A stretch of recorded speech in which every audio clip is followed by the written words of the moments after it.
guys, Candida here, and I was sent the Kosydown Heated Blanket in exchange for my honest review. The first thing I noticed was how soft and snuggly this blanket is. It's just nice and soft, and it feels great to cuddle up with, whether I'm laying on the couch or laying in bed. So it is super easy to put together. It's got the cord that attaches right here to the blanket, and we are able to connect the arrows. So this arrow shows here, and I'm able to plug it in and then turn it on. And it's got 10 heat settings. I love this. I am always cold, and so I am able to adjust the temperature with the push of a button. So we've got low, 2, 3, 4, 5, 6, 7, 8, 9, and high. So I can turn it up, and it has a timer. So I love that because I don't have to worry about leaving it on or falling asleep because it's gonna automatically turn on.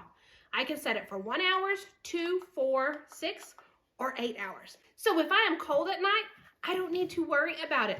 My blanket is going to stay warm all night and keep me nice and cozy. It's machine washable, and so that is another huge win.